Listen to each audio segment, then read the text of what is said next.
Hello everyone, स्वागत है आप सभी का। आज हम लोग बात करेंगे कमर्शियलाइजेशन ऑफ एग्रीकल्चर। कृषि का व्यवसायीकरण क्या होता है, ठीक है। कृषि का वाणिज्यीकरण करने का उद्देश्य क्या था, ठीक है। इसके क्या परिणाम देखने को मिलते हैं, इस पर तो चर्चा करेंगे ही। साथ ही साथ हम चर्चा करेंगे कल्टीवेशन ऑफ इंडिगो, नील की खेती, ठीक है, इसके बारे में। इंडिगो रिवोल्ट ऑफ बंगाल, नील की खेती के बाद जो बंगाल में एक विद्रोह देखने को मिला जिसको हम नील विद्रोह के नाम से जानते हैं, इसके बारे में पढ़ेंगे। इसके क्या कारण थे, क्या परिणाम देखने को मिले। और इंडिगो कमीशन, जो नील जो विद्रोह हुआ बंगाल में, उसके बाद इंडिगो जो कमीशन बनी, इस कमीशन का उद्देश्य क्या था, इस कमीशन की स्थापना क्यों की गई, इसके बारे में चर्चा करने वाले हैं। क्लास 8 हिस्ट्री का हम लोग चैप्टर 3 का सेकेंड पार्ट देख रहे हैं, दूसरा वीडियो देख रहे हैं, ठीक है। तो आइए शुरू करते हैं। कमर्शियलाइजेशन ऑफ एग्रीकल्चर, ठीक है, कृषि का वाणिज्यीकरण। इसको देखें। The British not only change the existing land revenue system of country but also change drastically the nature of production the item produced.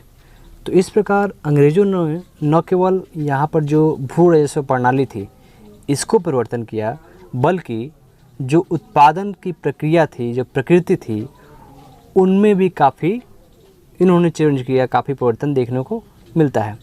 Already the village production was meant to fulfil the need of people of the village. पहले कृषि का main उद्देश्य ये होता था कि लोग अपने खाद्यान्न की पूर्ति कर सके, भोजन की आवश्यकता की पूर्ति करें। But the British now started producing for the need of market. परंतु अंग्रेज़ों ने अब बाज़ार की आवश्यकताओं को पूर्ति के लिए उत्पादन शुरू किया, यानी कि जिससे उनको काफ़ी आर्थिक लाभ मिल सके, आर्थिक फ़ायदा कमा सके, आर्थिक मुनाफा कमा सके। इसके लिए उन्होंने कृषि का उत्पादन शुरू किया। इसी प्रक्रिया को हम लोग कमर्शियलाइजेशन ऑफ एग्रीकल्चर यानी कृषि का वाणिज्यीकरण कहते हैं, क्योंकि कृषि के वाणिज्यीकरण में उन फसलों को उत्पादन किया जाने लगा जिन फसलों से आर्थिक लाभ कमाया जा सके, अधिक से अधिक पैसे कमाए जा सके। इसी को हम लोग कृषि के वाणिज्यीकरण के नाम से भी जानते हैं। आगे है, as a result of industrialisation England's need for new materials increasing. इसके पीछे कारण हम बात करें तो भारत में औद्योगिकरण जो हुआ, कृषि का जो व्यवसायीकरण हुआ, इसके पीछे के कारण ये था कि इंग्लैंड में औद्योगिकरण, उद्योग धंधे की शुरुआत काफ़ी बृहद पैमाने पर हो गई थी, जिससे वहाँ पे उद्योगों को रॉ मटेरियल जो कच्चे माल है उसकी आवश्यकता बढ़ गई। इसी उद्देश्य की पूर्ति के लिए भारत पे भी यहाँ पर वाणिज्यीकरण शुरू हुआ, कमर्शियलाइजेशन शुरू किया गया एग्रीकल्चर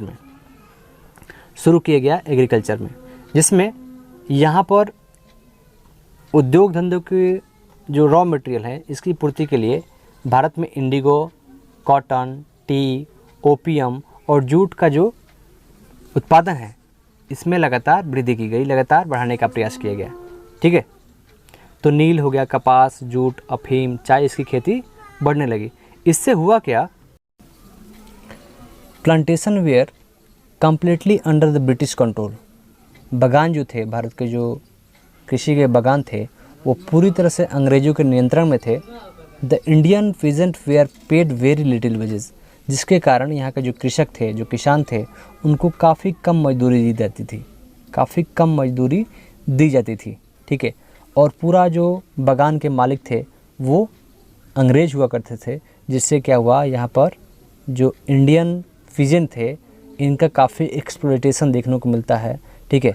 अत्यधिक मात्रा में यहाँ पर शोषण देखने को मिलता है।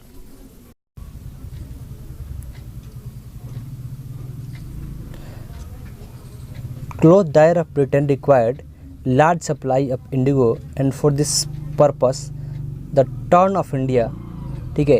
अब इसकी आवश्यकता इतनी बढ़ गई कि इंग्लैंड में इसकी डिमांड काफ़ी बढ़ती गई और यहाँ पर दबाव बढ़ने लगा नील के उत्पादन के लिए, ठीक है।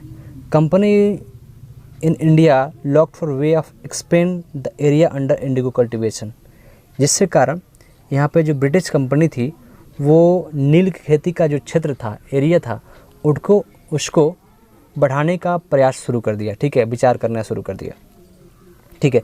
कैसे नील की खेती के जो क्षेत्र हैं, एरिया है, उसको बढ़ाया जाए जिससे बड़े पैमाने पर नील की खेती की जा सके, इसके प्रयास में कंपनी ने सोचना शुरू कर दिया।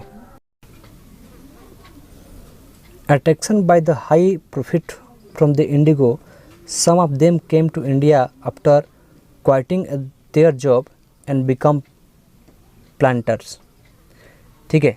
अट्रैक्शन काफ़ी बढ़ा, काफ़ी उत्पादन की मांग को देखते हुए इंग्लैंड के जो किसान थे उन्होंने अपने जॉब को क्विट करके छोड़कर और भारत में आना शुरू किया और यहाँ पर बागान मालिक बन गए, ठीक है, बागान मालिक बन गए और अनेक प्रकार से उन्होंने जो किसान की ज़मीन थी उसको या तो ख़रीद लिया या फिर इसको किराए पर ले लिया।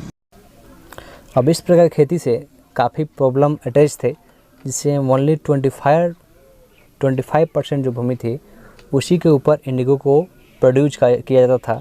बाकी जो उत्पादन की दूसरी व्यवस्था थी, ठीक है, उसे हम लोग रैयतवाड़ी सिस्टम कहते हैं, ठीक है, रैयतवाड़ी व्यवस्था कहते हैं। इसको हमने लास्ट वाले वीडियो में देखा था, ठीक है। इस व्यवस्था के अंतर्गत एक कॉन्ट्रैक्ट साइन किया जाता था जिससे किसानों को, ठीक है, जिससे किसानों को नगद ऋण उपलब्ध हो पाता था और उस ऋण को जब किसान प्रोड्यूस कर देते थे अपना जो भी क्रॉप है, जैसे नील का उत्पादन कर दिए, अब जो वो डिलीवर कर देते थे तो डिलीवर करने के बाद उनका ऋण मुक्त हो जाता था, फिर अगली कृषि के लिए उनको ऋण लेना पड़ता था। नेक्स्ट है indigo revolt of Bengal. Bengal में नील विद्रोह, इसको समझते हैं, इसके पीछे रीज़न क्या है। तो peasant who were initially attempt, जो यहाँ पर किसान थे वो काफ़ी शुरू में आकर्षित थे, ठीक है, ऋण व्यवस्था से, लेकिन बाद में जो इसके हिडन एक्सप्लोटेशन है, जो इसके पीछे के शोषण था, उसको किसानों ने महसूस किया, ठीक है। उसके बाद फर्स्टली देखें तो एक तो यहाँ पर जो प्राइस था लेबर का वो काफ़ी लो था, वेरी लो था, ठीक है। सेकेंडली, ठीक है, यहाँ पर जो लोन का प्रोसेस था वो साइकिल की तरह कह सकते हैं, एक चक्रीय हो गया था। एक बार किसान लोन लेता था तो उस चक्र में फंस जाता था, जिससे उसको बार बार लोन लेना पड़ता था अपने लोन को पूरा करने के लिए, ठीक है, बार बार लोन लेना पड़ता था। और थर्डली, ये जो काफ़ी इम्पोर्टेंट है, थर्डली ये था कि एक बार इंडिगो की फसल अगर की जाती थी, एक बार इंडिगो की खेती की जाती थी, जिससे उस भूमि की जो फर्टिलिटी है सॉइल की वो ख़त्म हो जाती थी, जिससे वो अगर किसान राइस को उत्पादन करना चाहे तो वो उसे उगा नहीं सकता था, उत्पादन नहीं कर सकता था।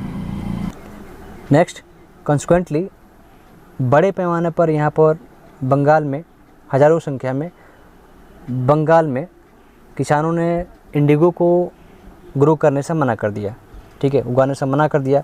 उसके बाद यहाँ पर सोशली बाइकआउट शुरू हो गया, सामाजिक जो बहिष्कार था और शुरू हो गया, और रैयतों ने तलवारों, ठीक है, और भालों, तीर कमानों के साथ इंडिगो जो फैक्ट्री था वहाँ पर आक्रमण कर दिया, ठीक है। जिससे क्या हुआ कि जो बागान में एजेंट हुआ करते थे, जिनको हम गुमास्ताज के नाम से जानते हैं, ठीक है, हिंदी में गुमास्ता बोला जाता है, इनको उन्होंने खूब पीटा और पीटने के बाद इसमें अनेक तरह से महिलाओं ने भी बढ़ चढ़ कर भाग लिया।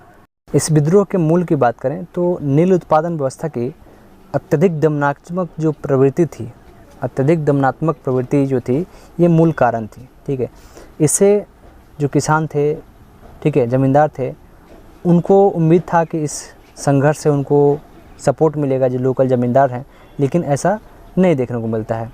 लेकिन जो कलकत्ता में, ठीक है, कलकत्ता के जो इंटेलेक्चुअल थे, रिबेलियन थे, उनको काफ़ी यहाँ पर बढ़ चढ़ कर सहयोग मिला, ठीक है। इसके बाद ब्रिटिश गवर्नमेंट जो थी, ब्रिटिश सरकार, वो इस नील किसान के जो आंदोलन थे उससे काफ़ी चिंतित हुई। विशेषकर जो 1857 का रिवोल्ट हुआ था, उसके बाद उनको आशंका सताने लगी कि हो सकता है ये एक बड़ा आंदोलन हो जाए। नेक्स्ट है इंडिगो कमीशन, नील आयोग। अभी हमने देखा विद्रोह की आशंका लगातार बढ़ती गई और जो बंगाल के जो इंटेलेक्चुअल थे, जो बुद्धिजीवी थे, उनके द्वारा मजबूत आंदोलन से चिंतित होकर सरकार ने एक कमीशन का गठन किया, इंडिगो कमीशन। एक कमीशन का गठन किया इंडिगो कमीशन के नाम से, जो 1869 में नियुक्त की गई।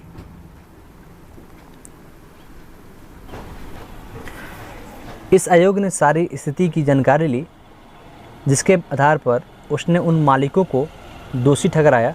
ठीक है, दोषी ठहराया। आयोग ने इसके द्वारा कृषकों पर किए गए अत्याचारों तथा कठोर जो रवैये थे, ठीक है, कठोर रवैये थे, इसकी भी आलोचना की। इससे रैयतों को जो पुराने अनुबंध थे, ठीक है, जो पुराने अनुबंध थे उन्हें पूरा हो जाने पर दोबारा अनुबंध करने से भी मुक्त कर दिया। ठीक है, तो इस आयोग के द्वारा इस प्रकार की व्यवस्था की गई। परिणाम स्वरूप क्या हुआ? एज ए रिजल्ट इसके परिणाम स्वरूप क्या हुआ? बंगाल में नील का उत्पादन जो था वो कोलैप्स कर गया। अब उत्पादकों ने बिहार को नील की खेती का केंद्र बनाया। दक्षिण अफ्रीका से लौटकर गांधी जी ने नील की खेती करने वाले किसानों की दयनीय दशा देखने के लिए चंपारण की यात्रा की और उनकी यह यात्रा नील बगान मालिकों के विरुद्ध चंपारण आंदोलन की शुरुआत थी। तो आज की वीडियो में इतना ही। आज हम लोगों ने देखा कमर्शियलाइजेशन ऑफ एग्रीकल्चर, कृषि का वाणिज्यीकरण, नील खेती, ठीक है, बंगाल में नील विद्रोह और नील आयोग का गठन कैसे हुआ और इसके प्रमुख पहलुओं को समझने का हमने प्रयास किया। तो आज की वीडियो में इतना ही। मिलते हैं नेक्स्ट वीडियो में नेक्स्ट टॉपिक के साथ। तब तक के लिए धन्यवाद।